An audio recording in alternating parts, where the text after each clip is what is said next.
Good afternoon, everyone. I hope you are all healthy and safe. So in this video, we are gonna continue the topic of artificial neural network, and we will mainly start talking about training a neural network, how to train an artificial neural network. We will talk about different methods and different techniques, and after that we will have Python tutorial on how to build our own model.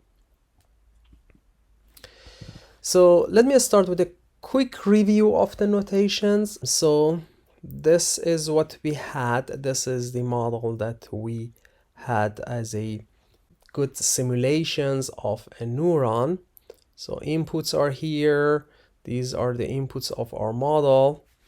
And then output, and this nonlinear function here, we simulate that with this, and this is the notation that we use from now on in our neural networks. This is a very simple neural network that I talked about, and this is the notation. Remember, the main unknown part of a neural network that we have to learn in the process of training are these weights. Okay, so these weights are our main unknown that we have to learn, in fact, in the process of training. And when you know these weights, the complete architecture of this network will be known. All right, I talked a little bit about this version of representation of a neural network, and then I talked about vectorized version of implementation. So rather than having these three long equations, we can just define some variables and then use this compact implementation or compact version of our equations. So this is not only for the sake of visualization and representation, but also you use this for implementation. So in your code, you can use a matrix to vector multiplication, for example, to implement your algorithm rather than doing these equations. So, and this is how the algorithm is actually implemented. And when we have this structure, when we have this type of implementation, then there is no limit on the number of layers and the number of neurons that we can design in our neural network. There is no limit. So you can make your neural network as wide as you want or as deep as you want. There is no restrictions, as long as we can process that. So of course the computational complexity will be higher if you make your network add too many hidden layers, that we call it making your neural network deeper. Okay, and now I want to talk about training an artificial neural network model, how we can do that. So I'm going to talk about different techniques and different interpretation of that. But generally speaking, because the artificial neural network is inspired by a human brain, and the training is the same. The training is also inspired by a human brain. So the way that we want to train a neural network, not exactly the same, but the similar idea how our brain is being trained. So similar to any other machine learning algorithms, of course, we need data. We can train an artificial neural network based on training data. Okay, so you need historical data, you need historical experiences to train your network. So this is the first rule. And as I mentioned, a neural network, just think of that as an artificial brain. Okay, and the same way that, for example, a child can learn the pattern of a dog, right? So a baby sees a lot of dogs, for example, different dogs, and we tell him or her that this is a dog, this is a dog, this is a dog, and by time its brain will learn the pattern of a dog. And after that, well, in future, when the baby sees a new dog, okay, he or she recognizes that because its brain learned the pattern of a dog. And this is exactly what we do in artificial neural network. We provide historical data to the model, and the model will learn. Or in our brain, as you remember, we have about like 100 billion neurons that are connected to each other.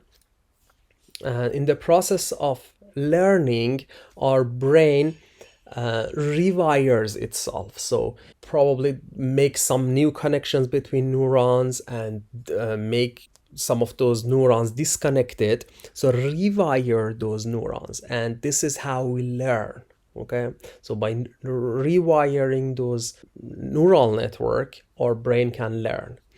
And we exactly do the same thing. So as you remember, I just mentioned that the process of training for an artificial neural network means finding those weights, okay, in our neural network. So by finding those weights, in fact, we change the structure of the network, we rewire our network, and it learns, okay?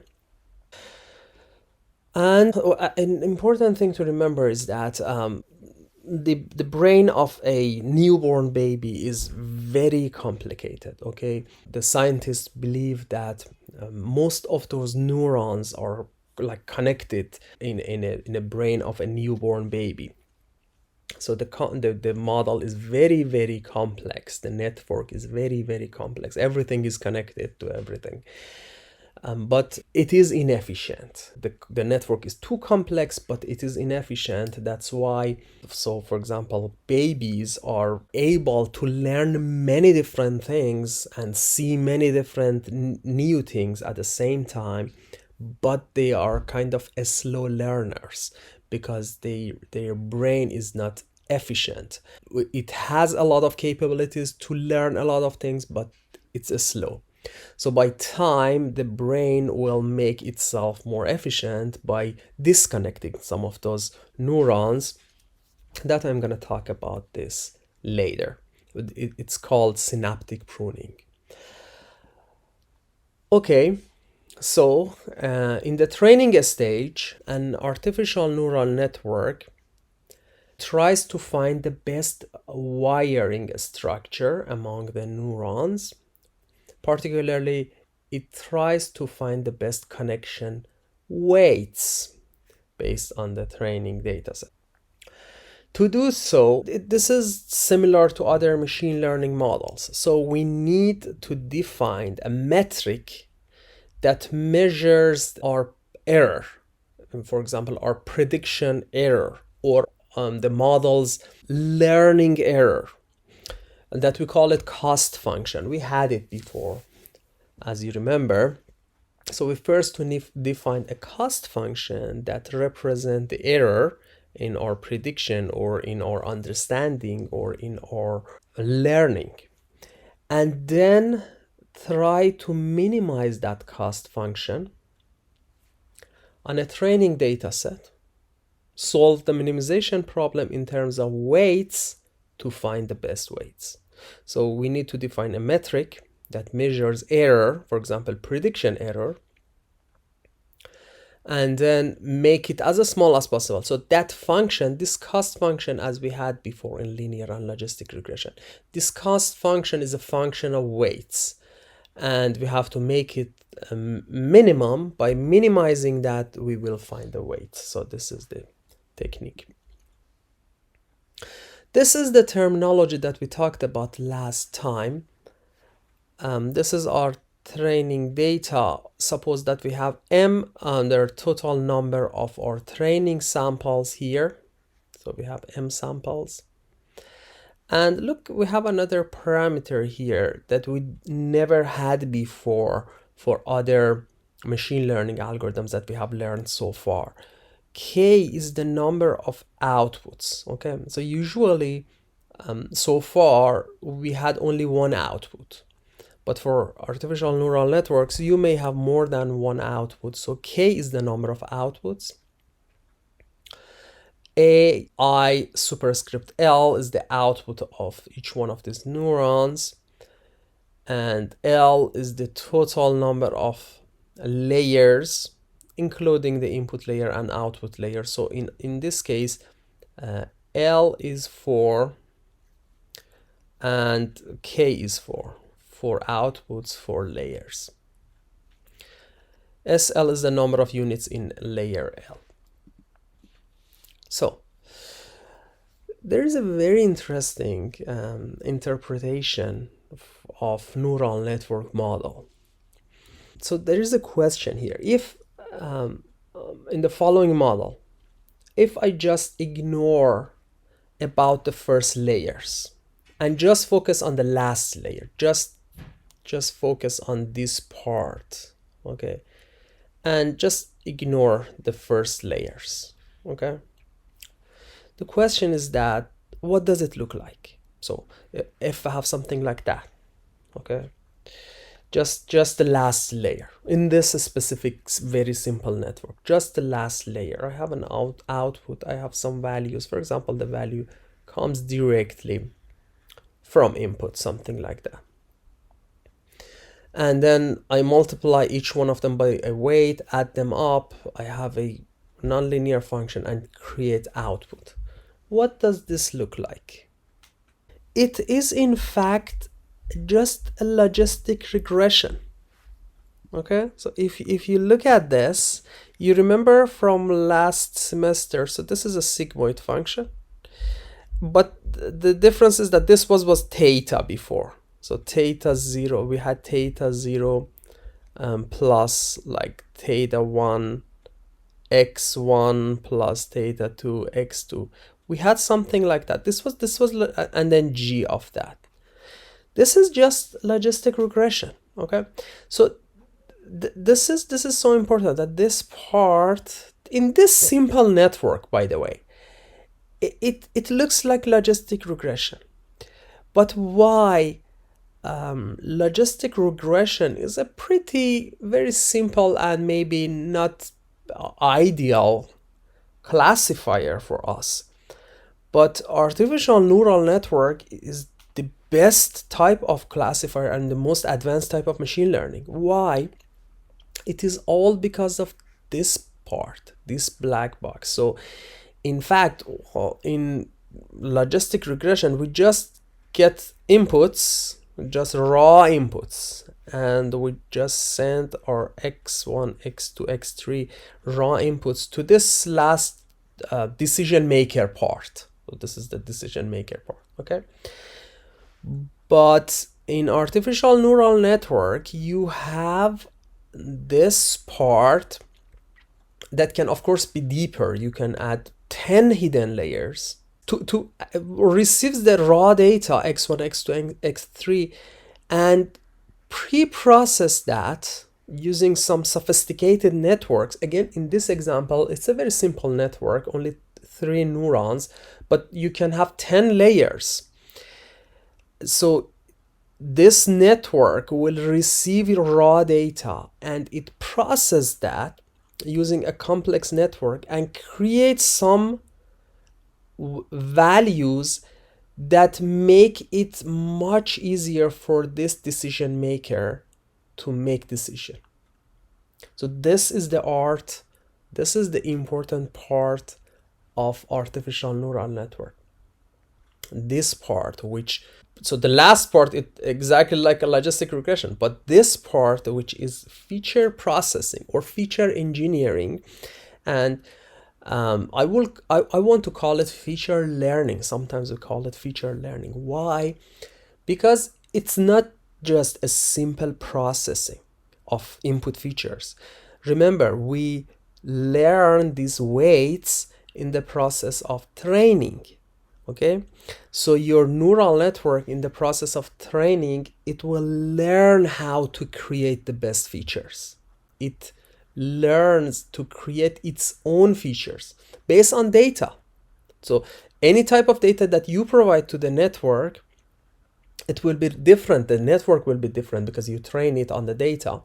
So any type of data that you provide as x1, x2, x3 to your network, in the process of training, your network will learn how to process that data and create the best features, the best set of values that represent this data, and this decision maker in the last layer can make the best predictions and decisions based on this information. And everything, as I mentioned, everything is data driven. It means that we learn these features in the process of training. You don't manipulate that. You don't manually create that. And our brain is the same. So I'm going to talk about this. I will talk more about this in deep learning. And this is very interesting. Our brain do the same thing. So when you see the picture of your friend, it is just some raw signals that comes to our eyes. Our brain will process that in several layers. It's in fact a deep learning model. In several layers, it processes this input signals, visual signals. First detects, for example, just edges and lines, and then detects, for example, different parts of the face, and then in next layers it combines different parts of the face to create a face, and in next layers it create the face and detects that this is a friend of the face of your friend, and in the last layer you detect or recognize that this is your friend and command to your hand to, for example, to move your hand to say hi. So let's get back to the cost function. In fact, neural network can be a logistic regression at the very end layer and some important black box, which is a feature learning part. Okay, so it means that we can use similar type of cost functions that we had before. So you remember, this is a cost function for logistic regression. Of course, you don't need to remember this equation, but in 4661 last semester we used this cost function that measures the error, that measures the error of our system, how well or how bad the system can predict. So in this case, y is the actual output and h is your prediction. Okay, I discussed this equation last semester. J is cost function, so it measures error. Y, it is optional, but let me briefly review that. We had it last semester. This is the equation. So you may ask why this complex equation represent error, okay, or measures error. So this is how. Just this is optional. Just I want to explain to you why. So suppose that your actual value is 1. If the actual value means y is 1, then this term will be 0. So this part will be 0. This will be 1. So your j will be log of h. That's it. Only this part, log of h. And if you plot log of h, it looks like this curve. Okay. So when y is 1, if I plot log of h in terms of h, it looks like this. So y is 1. When h is also 1, so h is your prediction, y is the actual value. Y is 1, we already know. When h is also 1, here we go, this is h. Your cost will be 0. Your j will be 0. But when h is 0, it means that y was 1, but I predicted 0. Your cost will be high. That is why it measures the error when y is 1, and similarly we have the same thing here when y is 0. So when y is 0, y is 0, so this part will be 0, this part will be 1, so this will be your j. Here you go, this will be j. And if we plot that in terms of h, this is what it looks like. When y is 1 and you also predict when y is 0 and you also predict 0, the cost function will be 0. But when y is 0, you predict 1, the cost will be high. So that is why this equation measures error, okay? Measures prediction error, okay?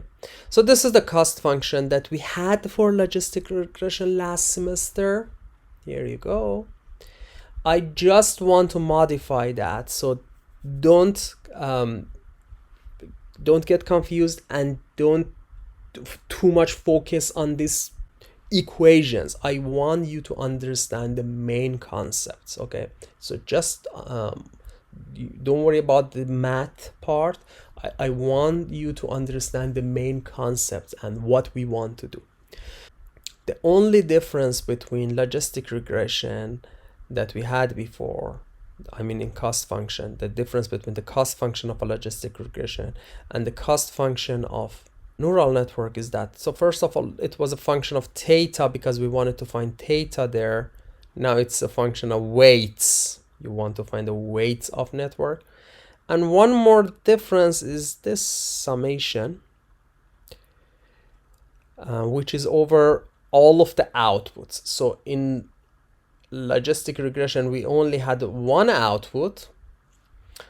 In neural network, we have several outputs, y11, y2, yk, okay? So we want to make the error minimum over all of those outputs. That's why I added another summation here. But same thing, same structure.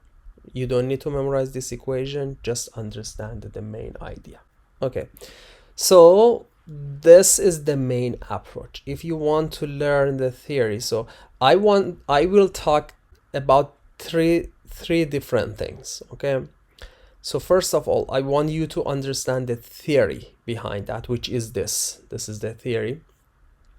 And secondly, I'm gonna talk about a practical systematic approach for training neural network, which is called backpropagation or backward propagation. And third, I will show you how to do that in Python using like Python and TensorFlow libraries. So there are three different things. We are now on the first step, which is understanding the theory. So we define this cost function. This cost function measures the error of prediction or error of learning, okay? So for example, if the actual label is a cat, but you detected it as a dog, then this j function will be high. But if it is a dog and you detected that as a dog, this j function will be low. So it measures error. As you see, this is a function of weights, which are the only unknown variable of our network. So if we make it minimum, this cost function error minimum in terms of w, in terms of weights, then it gives us the weights. That's it. Very simple. Like every machine learning algorithm has something like that. Before talking about minimization, I want to talk about overfitting and how we can address the problem of overfitting here. So you remember overfitting happens when the predictive model fits too much with the training samples. This is an underfit model, too simple for our case. This is an ideal model, when still we have some errors, but the model provides pretty good results for prediction. The first model, this one, is underfit. It means that it did not learn well. It is not trained well. But this guy here is overfitting, this one. When the model is too complex, okay, it may provide great results for training data. So this is training data. As you see, it passes through all of them. So the error on training data can be 0, but this is too complex. This is a too complex model. We don't want it, okay? Overfitting is a big problem for every machine learning algorithm. It provides bad data for future samples. So this is a future sample and it gives you bad results. It happens when you have too many features or your model is too complex. So one approach to get rid of overfitting problem is regularization, that we talked before, also in linear and logistic regression. In regularization, you make your model simple. So this is what we did in linear regression. So this is a very complex model that we have here, overfit model. By getting rid of some of these coefficients, so for example, theta 0, I want to make it 0. Then this term will go away. Your network will be simpler. Okay? Or theta 5, I want to be 0. So I will get rid of this and these terms. So the network will be simpler. And in fact, it is like moving your machine learning model from this complex situation to a much simpler situation. So for example, from order 5 or 6 to like a quadratic model, order 2, okay? By just getting rid of some of these terms. And how to do that? By making this theta coefficient 0. Now, in our network, in artificial, this is what we did in logistic and linear regression. Now we can do the same thing, but making some of the weights 0, okay? So how to do that? This was our cost function. This is the cost function that we had. By minimizing only this part, in fact, you minimize the error in prediction and you find the best weights. But now I add a new term to that, this part, and then I want to minimize the whole thing, this thing, okay, the summation of them. So I want to minimize the whole cost function. When I minimize the whole thing, it means that I also minimize this part. When I minimize this part, the algorithm automatically forces some of these weights to be 0 or small, okay? So when I put pressure on this to make it as small as possible, it turns out that many of these W's will be 0. And this way, it looks like disconnecting many of those connections in your network. So if this was your network, now it looks like this, okay? So if this was a fully connected, overfitted network, by forcing this term, by adding this regularization part, I force some of these weights to be 0. So it means that I disconnect some of the connections. And so my network that was too complex, now it is simpler. And it works better. So I moved the system from the overfitting status to like regular ideal status. That's a very interesting topic. So overfitting, I always say, like, overfitting in artificial neural network, maybe it looks like overthinking for our brain. Okay, overthinking, when we think too much about something, or maybe there are some different types of, like, medical conditions that brain, you can do a research about it. That's a very interesting topic, that brain works too much, creates more than enough signals, or processes everything more than enough. This is exactly like overfitting situation that we have here. And well, in our artificial neural network, the solution was just adding this term to your, as a regularization to your cost function, and by applying this minimization problem, it makes some of these weights zero, and the network will be simpler. So for human, of course, there are many different solutions for that. So there are some medications, for example, that many of those medications that are to treat, for example, stress or anxiety and so on, and they just simplify the signal transactions in our brain, and maybe some of those medications temporarily disconnect some of those connections in our brain.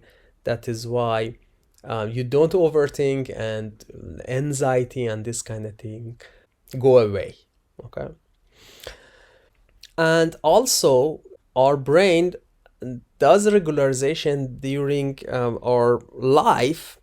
So you remember I told you that our brain, when we are a baby, the brain is so complex. Every neuron is connected to every other neuron, and but it is not efficient. It is inefficient because it takes time and it needs a lot of energy to process those computations.